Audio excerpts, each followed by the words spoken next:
cette transition, je vais inviter des artistes pour mettre leur musique et vous faire écouter, mais aussi pour faire un retour sur leur expérience et comment ils ont réussi via les réseaux sociaux. J'appelle donc le duo Denia Okhra.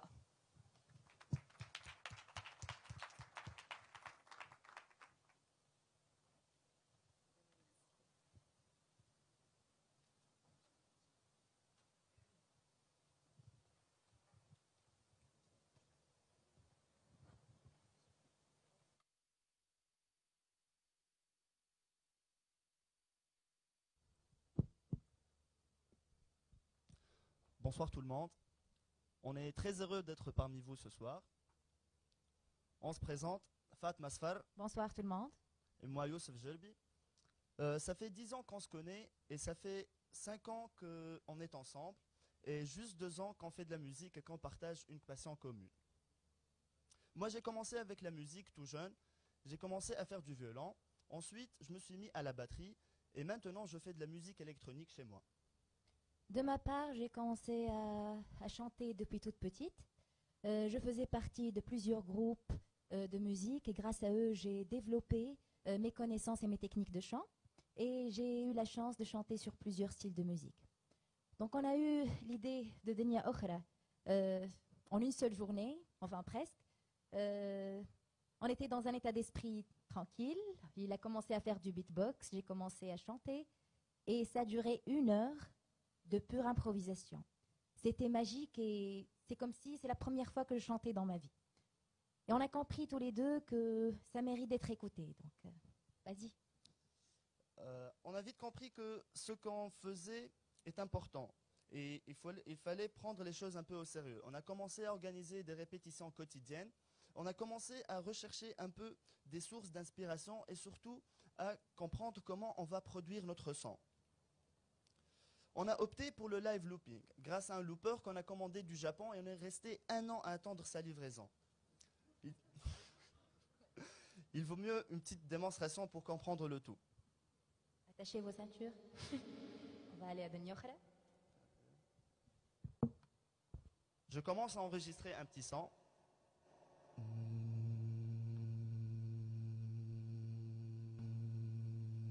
Après, je peux rajouter des effets sur ma voix.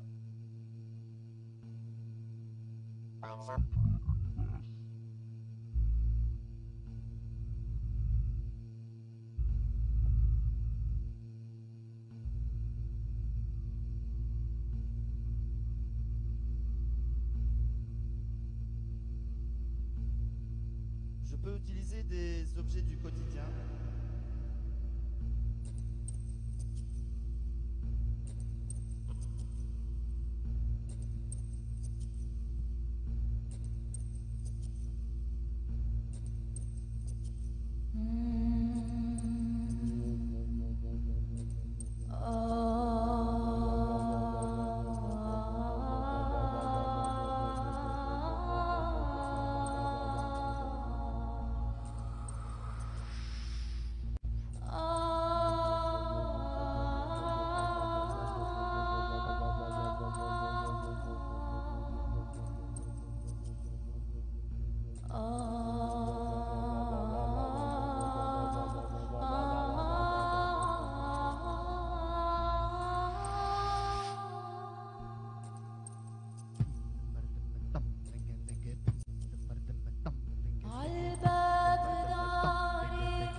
نهدي لك خلا تلمعي بنورك يا بسم الله. Merci, merci. Merci. Merci tout le monde. Donc voilà, on sent vraiment que la musique nous emporte à un autre monde et c'est pour ça qu'on a choisi ce nom. Le Denia Okhra, ça veut dire un autre monde, c'est le nom de notre groupe. Donc on sait très bien qu'on est en plein Web 3.0 et l'utilisateur est le maître de l'information. Même si la personne n'a pas assez de connaissances même si elle n'a pas assez de connaissances, elle peut partager tout et n'importe quoi avec tout le monde d'une manière facile et simple et efficace. Et on peut avoir n'importe quelle information à tout moment sur n'importe quel sujet par un simple clic. Déjà, c'était quoi les statistiques? En avril 2007, les statistiques disent qu'il y a 51% de la population qui est connectée sur Internet et qu'il y a 31% de la population qui utilise des réseaux sociaux. Donc Internet et les réseaux sociaux, c'est très très bien. En fait, je considère ça comme les nouveaux héros de l'art. Les nouveaux héros de l'art. Pourquoi? Parce qu'ils laissent à l'artiste le choix. Même si l'artiste il veut rester indépendant, autoproducteur, il fait pas partie d'une maison de disques, il peut quand même tomber c'est-à-dire à l'opportunité de son rêve. Donc les réseaux sociaux, c'est très très important dans la vie d'artiste. Oui, on sait tous qu'il y a plusieurs réseaux sociaux qui existent. Et chaque réseau a ses propres règles qu'il faut suivre et respecter pour qu'on y ait plus de visibilité. Et on sait tous que les utilisateurs des réseaux sociaux sont différents d'une plateforme à une autre. Par exemple, les utilisateurs de Google+ sont complètement différents des utilisateurs de Twitter ou de Vine. Donc, grâce aux réseaux sociaux, on a découvert plusieurs artistes. Donc, chaque jour, on entend parler d'un artiste ou deux artistes, et même 3 parfois. Et en fait, la chose qui est... j'ai un peu le trac, je m'excuse. Donc, les artistes, en fait, on était attirés par ceux qui créent leur propre style, un nouveau concept, un timbre différent et même une simple idée différente. Et on est attirés surtout par ceux qui créent leur image et leur style unique. Parmi ces artistes-là, il y a DeBFX. Il nous a beaucoup inspirés. DeBFX, on l'a découvert sur YouTube. C'est un artiste australien. Il s'est fait connaître par les réseaux sociaux et il s'est fait connaître aussi en se produisant seul dans les rues des grandes villes et principalement en Europe. Et en fait, DeBFX, il l'a déclaré indépendant. Il utilisait seulement les réseaux sociaux et le bouche à oreille et les représentations en live pour se faire connaître. Et maintenant, DeBFX, il fait des tournées partout dans le monde. Il est très très connu. Et bien sûr, grâce à son talent, sa stratégie et aux réseaux sociaux, bien sûr. Donc, on a vite compris qu'il nous fallait une image et un style unique. On a commencé par concevoir un logo qui représente notre univers musical avec des formes et des couleurs significatives. Puis, on a préféré faire avec les moyens du bord quelques photos promotionnelles, une page Facebook pour partager du contenu et interagir avec les utilisateurs, un compte YouTube pour le partage des vidéos et un compte SoundCloud pour le partage de l'audio. Ensuite, on a commencé à faire circuler notre logo sur les réseaux. On a changé notre photo de profil, notre photo de couverture avec notre logo. Il y avait même des gens un peu curieux qui venaient à nous pour savoir qu'est-ce qui se cache derrière ce logo. Donc l'idée, c'était d'enregistrer des vidéos très simples dans notre chambre. On appelait ces vidéos Home Session. En fait, c'était très simple, le cadre était fixe, on bougeait à peine, on reprenait des morceaux cultes qu'on aime, et tels que comme As You Are, Gangsta Paradise de Coolio, des chansons connues. Et le premier morceau était Glory Box de Portishead. En fait, ça dure 4 minutes. On est resté toute une journée pour avoir un shot parfait. À la fin de la journée, on était content, satisfait du résultat. Il reste qu'à coller le logo au début et à la fin de la vidéo et de la partager sur YouTube. Donc, et en fait, l'idée, c'était de partager une vidéo chaque 3 semaines. On a choisi ce nombre aléatoirement, mais on a saisi après que c'est d'une grande importance. Donc, la deuxième chanson était l'hymne national. On a refait l'hymne national tunisien. On a fait la même chose, on a fait la vidéo, on a collé le logo au début et à la fin de la vidéo, et on a partagé sur Facebook via YouTube. Et bien sûr, tous les amis, et on a eu une réaction très très positive. Et bien sûr, principalement les amis, la famille, ils nous ont félicités, ils ont eux-mêmes partagé la vidéo, et ça nous faisait chaud au cœur.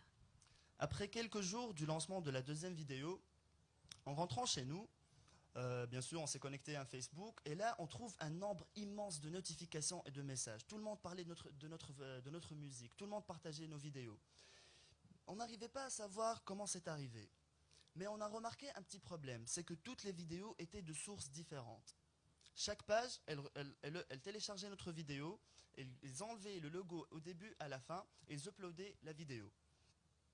On a joué un peu au flic, on lâchait un peu les liens de notre page dans les commentaires en espérant d'être liké pour monter en haut. Le lendemain, la même chose, tout le monde parlait de notre musique et notre page ne gagnait pas assez de fans par rapport aux autres vues des autres pages. Donc voilà, Internet c'est bien, mais ça représente des risques et il faut prendre des précautions. On s'est trouvé devant des centaines de copies de notre vidéo dans plusieurs pages. Je me souviens d'un cas particulier, c'était une page étrangère, elle a partagé la vidéo, elle a enlevé les logos, elle a ni mentionné ni notre nom, ni rien du tout. Et chaque jour, on voyait la vidéo, le nombre de vues, il augmente et il atteint les 33 millions de vues. C'est un nombre fou. On ne pouvait rien faire. Tout ce qu'on pouvait faire, c'est de les envoyer des messages. On n'a eu aucune réponse qu'après 1 an et demi, après le passement de la vague. Donc, mais il y a aussi des bonnes choses, parce qu'après quelques temps, il y avait des coups de fil et des propositions pour des passages télé, des passages radio. Bon, on a accepté une seule fois.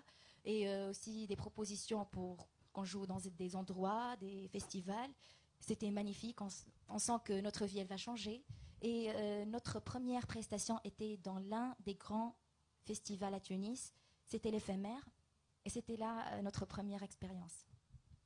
Après une année, on a commencé à se faire un peu connaître, on a joué un peu partout en Tunisie, notre page atteint les 30 000 fans. Je me souviens qu'une télé nous a appelé 1 ou 2 fois pour assister à l'une de leurs émissions, mais on a refusé parce que ça ne colle pas avec notre stratégie. Et après quelques mois, au mois de Ramadan, il y a un feuilleton qui sort avec le même nom que notre groupe, Denia Okhra. Je ne pense pas que c'est un hasard, parce qu'ils connaissent qu'il y a un groupe qui s'appelle Denia Okhra. Et je me souviens aussi d'un cas un peu particulier. On a reçu un coup de fil, c'était à propos d'une soirée de changement d'identité d'une compagnie tunisienne. Et on a pris le temps pour réfléchir à cette offre. On a constaté que en fait, ça ne colle pas à notre image. Et entre-temps, ils nous appellent pour annuler l'événement. Donc on a dit, c'est bon, c'est pas un problème, ça arrive.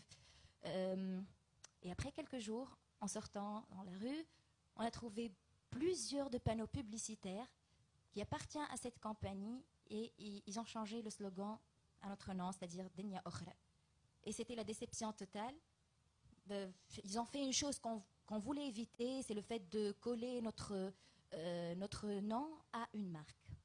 Même pour le référencement, c'est un problème. Maintenant, pour nous trouver, nous les musiciens, on trouve toujours la compagnie tunisienne ou le feuilleton tunisien. Mais il n'y a pas que les mauvaises choses. Il y a aussi des bonnes choses grâce aux réseaux sociaux. Par exemple, on a fait presque la tournée de la Tunisie. On a connu de super bonnes personnes. Maintenant, on a un groupe avec qui on travaille notre projet pour la réalisation des vidéos et l'audio. Et dernièrement, ce mois-ci, on était invité à jouer à Berlin grâce à une bookeuse allemande. Elle a écouté notre reprise de l'hymne national. Elle ne comprenait pas les mots, mais elle a aimé la musique. Elle nous a invités à jouer à Berlin. Il y a le Goethe Institut, il nous a invités à jouer à Hambourg. Donc, les réseaux sociaux, ça rapporte des bonnes choses et il y a aussi les mauvaises choses. Donc voilà, Internet et les réseaux sociaux sont très très importants dans la vie d'un artiste.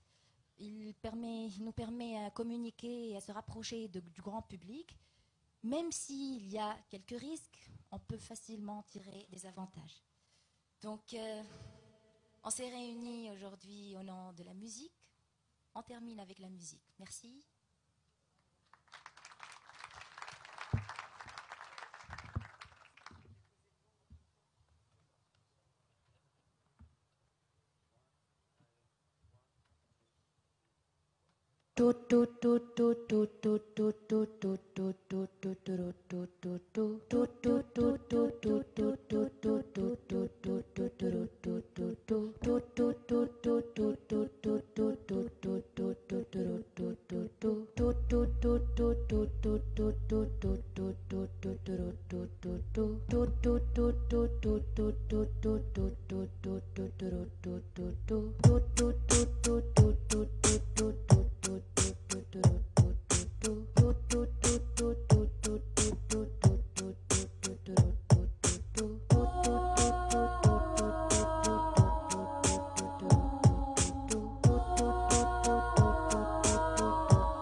So tired of playing with this bow and arrow. You're gonna give my heart away, leave it to the other girls to play.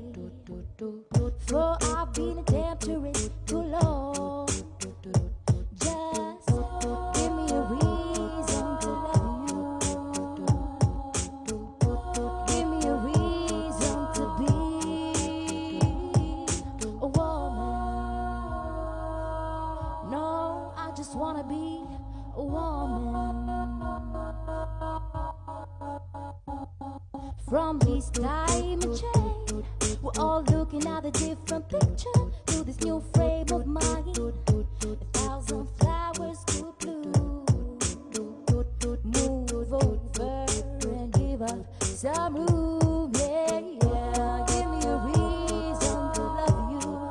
Oh, give me a reason to be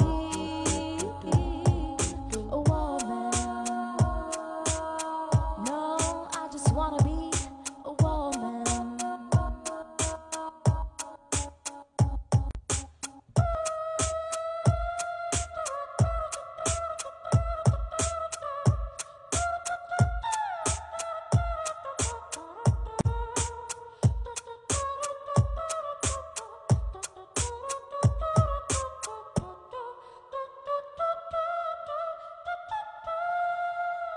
So don't you start being my man. Oh, just take it to from outside where you care. Show it down tenderness. No matter if you cry. Give me a reason to love you. Give me a reason to be a woman. No, I just wanna be a woman. I'm so tired of playing with this bow and arrow. You're gonna give my heart away, leave it to the other girls to play. For I've been a temptress too long.